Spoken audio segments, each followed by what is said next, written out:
পুলিশকে অবহেলা করে দেশ করা সম্ভব নয় বললেন প্রধান উপদেষ্টা। ভাবমূর্তি পুনরুদ্ধার করে নারীর সুরক্ষায় কাজ করার নির্দেশ।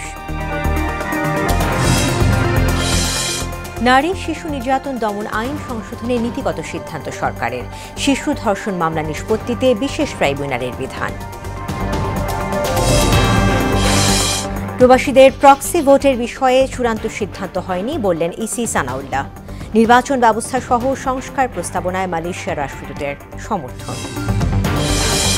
এবং নির্বাচিত সরকার প্রতিষ্ঠা না হলে স্বৈরাচার ফিরে আসার আশঙ্কা বিএনপির। কোরআনের আলোকে মানবিক দেশ করার প্রত্যয় জামাতের।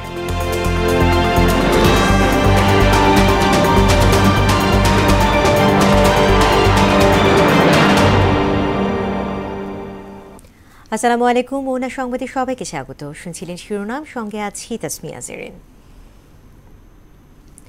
এবার বিস্তারিত। পুলিশকে অবহেলা করে কিংবা পাশ কাটিয়ে দেশ করা সম্ভব নয় বলে মন্তব্য করে প্রধান উপদেষ্টা প্রফেসর মোহাম্মদ ইউনূস বলেছেন, আইন ও শৃঙ্খলা না থাকলে কোনো চিন্তা ও পরিকল্পনাই কাজে আসবে না। নিজ কার্যালয়ে মাঠ পর্যায়ে পুলিশ কর্মকর্তাদের উদ্দেশ্যে তিনি এসব কথা বলেন। ভাবমূর্তি পুনরুদ্ধার করে পুলিশ বাহিনীকে দায়িত্ব পালনের নির্দেশও দেন প্রধান উপদেষ্টা। সুরাইয়া মনির রিপোর্ট। তেজগাঁয়ে নিজ কার্যালয়ে মাঠ পর্যায়ে পুলিশ কর্মকর্তাদের সঙ্গে মতবিনিময় করেন প্রধান উপদেষ্টা ড. মোহাম্মদ ইউনূস। দিক নির্দেশনামূলক বক্তব্যে তিনি বলেন, ১৬ বছরের কালিমা সারা গায়ে মাখা আছে, সেই ইতিহাস বদলানো সম্ভব নয়। পুলিশ মানুষের বন্ধু ও আশ্রয়দাতা। এই ভাবমূর্তি প্রতিষ্ঠা করতে পারলে অতীতের সব কথা মানুষ ভুলে যাবে। তোমরা পারবে না পারার পিছনে, এবং যদি অতীতের কোনো কাজে তোমার কাছে অনুশোচনা এসে থাকে, দুঃখ এসে থাকে, এই হলো সুযোগ। এই দুঃখটাকে মোচন করার জন্য এমন কাজ করব, মানুষ ওটা শুধু ভুলে না, এই যেটা নতুন কাজ সেটা দিকে আমাকে স্মরণ করবো। অতীতের প্রশ্ন উঠবে না আর আমার কাছে, তাদের পরিষ্কার দেখবে যে আমরা কি করি না করি, এই জিনিসটা করা। প্রধান উপদেষ্টা বলেন, নারীদের সুরক্ষা দিতে হবে, এটা অনেক বড় কাজ। রাষ্ট্রের অবহেলার কারণে সমাজে এটা দ্রুত বিস্তার লাভ করছে। নিরাপত্তা নিশ্চিত করতে না পারলে বহু সম্ভাবনার এই বাংলাদেশ এখানেই শেষ হয়ে যাবে। নতুন বাংলাদেশ সৃষ্টি করার জন্য তোমাদেরকে ওই চিন্তা থেকে বেরিয়ে আসতে হবে যে না, আমরা নতুন বাংলাদেশ সৃষ্টি করবো। আমাদেরকে অনেক দোষ দেয়, আমরা দেখিয়ে দেবো মানুষ খারাপ না, আমরা খারাপ মানুষের পাল্লায় করেছিলাম। আমরা সে খারাপ মানুষ থেকে বের হয়ে এসেছি, আমরা ভালো মানুষ। আমরা দেখো কি করতে পারি, সেই দৃঢ় চিন্তাটা মাথার ভিতরে রাখতে হবে যে আমরা একটু দেখিয়ে সারবো। আমাদেরকে সবাই গালিগালাজ করে, মন্দ বলে, আমাদের কাজের মাধ্যমে আমরা দেখাবো যে আমাদের হাত দিয়েই এই নতুন বাংলাদেশ সৃষ্টি হবে। নির্বাচনের সময় সব চাপ উপেক্ষা করে সাহসিকতার সঙ্গে দায়িত্ব পালন করতে পুলিশ বাহিনীকে নির্দেশও দেন ড. মোহাম্মদ ইউনূস। আমাদের কাছেই রয়েছে আইন এবং শৃঙ্খলা, এইটা আমরা প্রতিষ্ঠা করব। এটা প্রতিষ্ঠিত করতে পারলেই ওই এনভায়রনমেন্টটা সৃষ্টি হয় যেখান থেকে এটা উড়ান দেবে। দেশটা উড়ান দিতে হলে তার একটা মোমেন্টাম জেনারেট করতে হয়। এই মোমেন্টাম জেনারেট করার জন্যই হলো এটা যে আমাদের আইন এবং শৃঙ্খলাটাকে প্রতিষ্ঠিত হবে। নতুন বাংলাদেশ বিনির্মাণে আইন এবং শৃঙ্খলা প্রতিষ্ঠায় পুলিশ বাহিনীকে নিষ্ঠার সঙ্গে কাজ করার তাগিদ দেন প্রধান উপদেষ্টা। আইনের পরিবেশ সৃষ্টি করা। সুরাইয়া মুন্নি, মোহনা সংবাদ, ঢাকা। নারী ও শিশু নির্যাতন দমন আইন সংশোধনের সিদ্ধান্ত নিয়েছে সরকার। উপদেষ্টা পরিষদ বৈঠকে এই বিষয়ে নীতিগত অনুমোদন দেওয়া হয়েছে। পরে ফরেন সার্ভিস একাডেমিতে সংবাদ সম্মেলনে আইন উপদেষ্টা আসিফ নজরুল বলেন, আইন সংশোধন করে বৃহস্পতিবারই গেজেট প্রকাশ হতে পারে। সংশোধিত আইনে ভিকটিমকে ক্ষতিপূরণ দেওয়ার বিধান রাখা হয়েছে উল্লেখ করে তিনি বলেন, শিশু ধর্ষণ মামলা আলাদাভাবে বিচার করার জন্য বিশেষ ট্রাইব্যুনালের বিধান রাখা হয়েছে। আর পরিবেশ উপদেষ্টা সৈয়দা রেজওয়ানা হাসান বলেন, ধর্ষণ মামলা ত্বরান্বিত করতে প্রয়োজনীয় ব্যবস্থা নেওয়া হবে। নারী ও শিশু নির্যাতন দমন আইন সেটা আমরা দেশের বর্তমান পরিস্থিতিতে যেভাবে ধর্ষণ বেড়ে যাচ্ছে, বিচারের দাবি উত্থাপিত হয়েছে, সেগুলি বিবেচনায় রেখে আমরা অ্যামেন্ডমেন্ট করার জন্য এখানে বসেছিলাম। এই ধর্ষণের বিচারের ক্ষেত্রে বিলম্ব হওয়ার একটা বড় কারণ হচ্ছে পর্যাপ্ত পরিমাণ ডিএনএ ল্যাব না থাকা। এই মুহূর্তে একটি মাত্র আছে। আজকে সিদ্ধান্ত হয়েছে যে আমরা চট্টগ্রামে এবং রাজশাহীতে দ্রুততার সাথে আরো 2টা ল্যাব ডিএনএ ল্যাব স্থাপন করব। দ্রুত কিছু সংখ্যক বিচারক নিয়োগ দেওয়ার প্রক্রিয়া শুরু করা হবে। যাতে করে ধর্ষণ সহ অন্যান্য মামলার বিচার প্রক্রিয়া ত্বরান্বিত করা যায়। প্রবাসীদের প্রক্সি ভোটিংয়ের এখনও বিকল্প পাওয়া যায়নি বলে জানিয়েছে নির্বাচন কমিশনার আবুল ফজল মোহাম্মদ সানাউল্লাহ। তবে চূড়ান্ত সিদ্ধান্তের আগে অন্যান্য দেশের অভিজ্ঞতা বিবেচনা করা হবে। ইসি ভবনে ওআইসিভুক্ত 10টি দেশের প্রতিনিধির সঙ্গে কমিশনের বৈঠক শেষে ব্রিফিংয়ে এসব কথা জানান ইসি সানাউল্লাহ।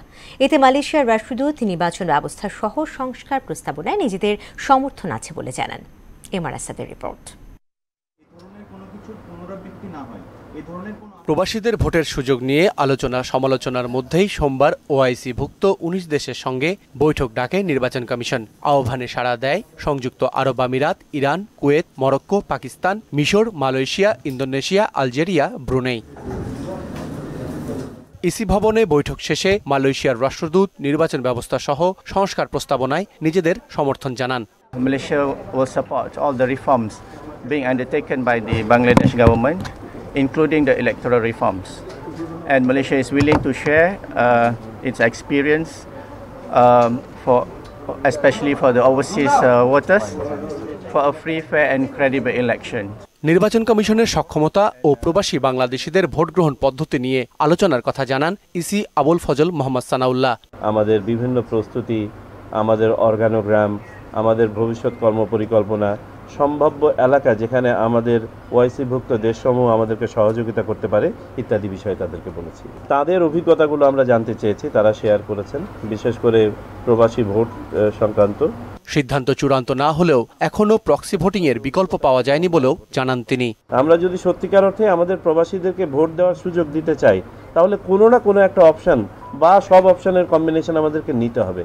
আর বড় স্কেলে যদি আগামী নির্বাচনে যদি আমরা প্রবাসীদেরকে ভোট দেওয়াতে চাই, তাহলে প্রক্সি ছাড়া আর বিকল্প খুব একটা আছে বলে মনে হচ্ছে না। আগামী নির্বাচনে পর্যবেক্ষক পাঠাতে দেশগুলোর আগ্রহ আছে বলেও উল্লেখ করেন সানাউল্লাহ। প্রক্সি ভোটটা এটাও কিন্তু একটা কারণ প্রক্সি ভোটে যাওয়ার। উনি একটা টেলিফোন কলে তার একজন সহযোগী বলে দিতে পারেন, তাকে তো আর কোনোখানে সমাবেশ করে লাইন বেঁধে ভোট দিতে হচ্ছে না। এমআর আসাদ, মোহনা সংবাদ, ঢাকা। নির্বাচিত সরকার প্রতিষ্ঠা না হলে নানা রূপে স্বৈরাচার ফিরে আসবে বলে আশঙ্কা করছেন বিএনপি নেতারা।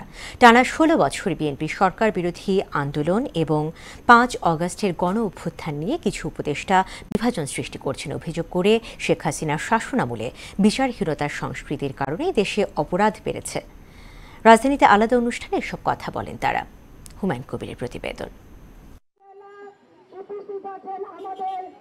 মাগুরায় শিশু ধর্ষণ সহ সারা দেশে নারী নির্যাতনের প্রতিবাদে নয়াপল্টনে বিক্ষোভ মিছিল করে জাতীয়তাবাদী মহিলা দল।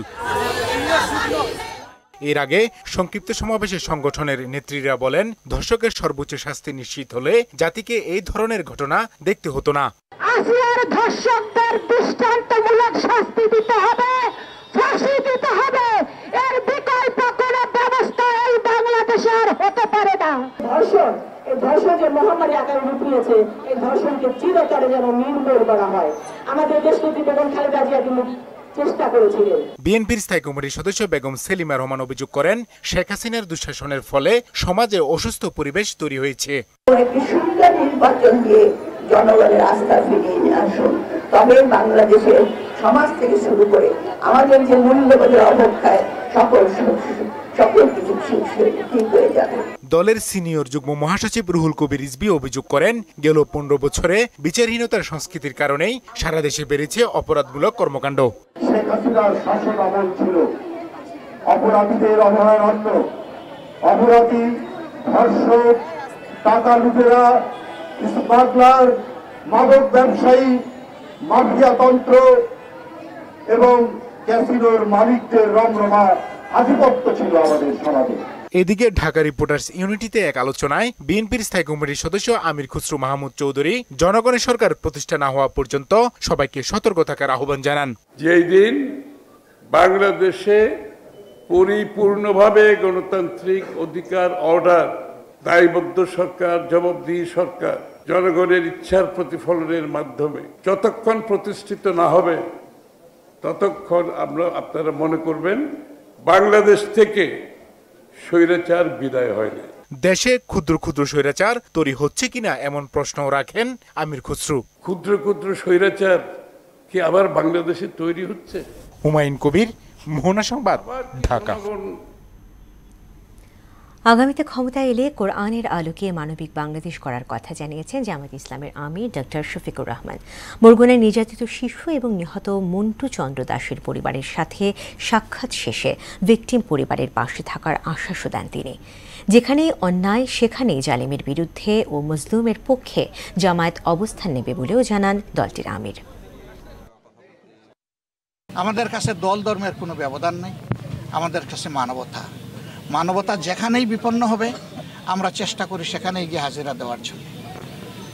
মহান আল্লাহর পর ভরসা করে আমরা তাদেরকে আশ্বস্ত করে এসেছি আমরা প্রতি মাসে এই পরিবারের সাথে থাকব ইনশাআল্লাহ। তারা এই বাচ্চারা তাদের বাবা জীবিত থাকা অবস্থায় যেভাবে চলেছে এখন যেন তার চাইতে কমপক্ষে একটু ভালো চলতে পারে সেই দিকে আমরা খেয়াল রাখি।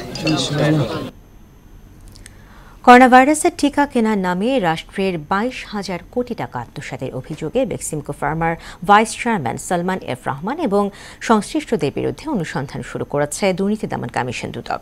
এছাড়া আওয়ামী লীগ দলীয় সাবেক সংসদ সদস্য শাহিন চাকলাদার ও তার স্ত্রীর বিরুদ্ধে জ্ঞাত আয় বহির্ভূত সম্পদ অর্জনের অভিযোগে মামলা করেছে দুদক।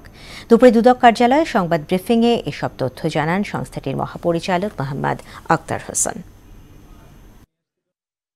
অভিযোগ সংশ্লিষ্ট জনাব Salman F Rahman, Beximco Pharma limited এবং অন্যান্যদের বিরুদ্ধে করোনা ভ্যাকসিন ক্রয়কে কেন্দ্র করে গড়ে ওঠা একটি অসাধু সিন্ডিকেট কর্তৃক 22,000 কোটি টাকা রাষ্ট্রীয় অর্থ আত্মসাতের অভিযোগের বিষয়ে অনুসন্ধানের সিদ্ধান্ত গৃহীত হয়েছে। দেশের বাইরে খবর, ইয়েমেনে যুক্তরাষ্ট্রের হামলার জবাবে এবার ইউএসএস হ্যারি এস ট্রুম্যান বিমানবাহী রণতরীতে হামলা চালিয়েছে হুথি বিদ্রোহীরা। গোষ্ঠীটি বলছে যুদ্ধ জাহাজটিকে লক্ষ্য করে কমপক্ষে 18টি ক্ষেপণাস্ত্র এবং ড্রোন ছোড়া হয়েছে। এতে জাহাজটি ইয়েমেনের জলসীমা থেকে সরে যেতে বাধ্য হয় বলে সোমবার এক বিবৃতিতে জানিয়েছে গোষ্ঠীটির মুখপাত্র ইয়াহিয়া সারে। এর আগে সশস্ত্র গোষ্ঠী হুথিদের লক্ষ্য করে শনিবার থেকে ইয়েমেনে বিমান হামলা চালায় যুক্তরাষ্ট্রের সামরিক বাহিনী। এতে পর্যন্ত নারী ও শিশু সহ 53 জনের মৃত্যু হয়েছে। খেলা খবর, বাংলাদেশের মাটিতে পা রাখলেন হামজা দেওয়ান চৌধুরী। সকাল 11:30টার দিকে সিলেট ওসমানী আন্তর্জাতিক বিমানবন্দরে পৌঁছান বাংলাদেশি বংশোদ্ভূত এই ইংলিশ ফুটবলার। সেখানে তাকে স্বাগত জানায় বাফুফে কর্তৃপক্ষ। চলতি মাসে বাংলাদেশ দলে অভিষেক হচ্ছে হামজা চৌধুরীর। সিলেট প্রতিনিধি শিপার চৌধুরীর প্রতিবেদন, জানাচ্ছেন মুদাসির আলী। ইংলিশ ক্লাব লেস্টার সিটির হয়ে ধারে ডিফেন্সিভ মিডফিল্ডার হামজা চৌধুরী খেলছেন শেফিল্ড ইউনাইটেডে। এই ক্লাবের একজন নিয়মিত ফুটবলার হামজা এখন খেলবেন বাংলাদেশের জার্সিতে, যিনি আবার বাংলাদেশি বংশোদ্ভূত ব্রিটিশ নাগরিক। সিলেট বিমানবন্দরে নামা মাত্রই তাকে অভ্যর্থনা জানায় বাফুফে। স্ত্রী, সন্তান ও মাকে নিয়ে বাংলাদেশ সময় সকাল 11:30টায় সিলেটে পৌঁছান হামজা। বাবা তো আগে থেকেই আছেন। বাংলাদেশের জার্সি গায়ে মাঠে নামতে যাওয়া 27 বছর বয়সী ফুটবলারকে ঘটা করেই বরণ করে নেওয়া হয়। জন্ম ও বেড়ে ওঠা ইংল্যান্ডে হলেও বাংলাদেশকে অনেক ভালোবাসেন হামজা, বললেন বাবা দেওয়ান মোর্শেদ চৌধুরী। বাংলাদেশের মানুষকে সে ভালোবাসে, মানুষ তাকে ভালোবাসে বলেই সে ইচ্ছে করছে বাংলাদেশের জন্য কিছু একটা করবে। সিলেটবাসীর আশা দেশের ফুটবলকে ভালো কিছু দেবেন হামজা। আর বাংলাদেশ ফুটবলকে ফলো করে তাদের একটা স্বপ্ন ছিল যে হামজা চৌধুরী একদিন বাংলাদেশ ফুটবলে যোগ দেবে, বাংলাদেশ ন্যাশনাল টিমের হয়ে খেলবে। ইন্ডিয়ার বিপক্ষে এই ম্যাচটা জিতে বাংলাদেশের ফুটবলের আশা করতেছি বাংলাদেশের ফুটবলের একটা ভালো দিগন্ত শুরু হচ্ছে আমাদের ইনশাআল্লাহ। বাংলাদেশের তরুণ ফুটবলাররা বাংলাদেশের ফুটবলে যে হত্যা করতে পারছেন তারা সবাই নতুন ফুটবলের সূচনা দেখবেন, নতুন দিনের স্বপ্ন দেখবেন। সিলেটে পৌঁছে হামজা সপরিবারে যান হবিগঞ্জের বাহুবল উপজেলার স্নানঘাট গ্রামে পৈতৃক ভিটায়। মঙ্গলবার সেখান থেকে আসবেন ঢাকায়। 19 মার্চ অনুশীলনের পরদিন দলের সঙ্গে যাবেন ভারতের শিলংয়ে। সবকিছু ঠিক থাকলে আগামী 25 মার্চ ভারতের বিপক্ষে এশিয়ান কাপ বাছাই পর্বের ম্যাচ দিয়ে শুরু হবে হামজার বাংলাদেশ দলে অভিষেক। মুদাসির আলী, মোহনা সংবাদ। শেষ করব মোহনা সংবাদ, যে আবার আগে শিরোনামগুলো আরও একবার।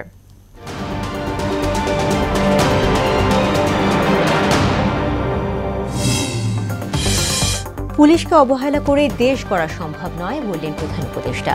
ভাবমূর্তি পুনরুদ্ধার করে নারী সুরক্ষায় কাজ করার নির্দেশ। নারী শিশু নির্যাতন দমন আইন সংশোধনের নীতিগত সিদ্ধান্ত সরকারের। শিশু ধর্ষণ মামলা নিষ্পত্তিতে বিশেষ ট্রাইব্যুনালের বিধান। প্রবাসীদের প্রক্সি ভোটের বিষয়ে চূড়ান্ত সিদ্ধান্ত হয়নি বললেন ইসি সানাউল্লাহ।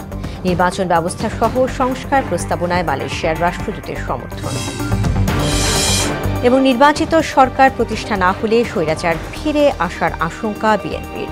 কোরআনের আলোকে মানবিক দেশ করার প্রত্যয় জামায়াতের।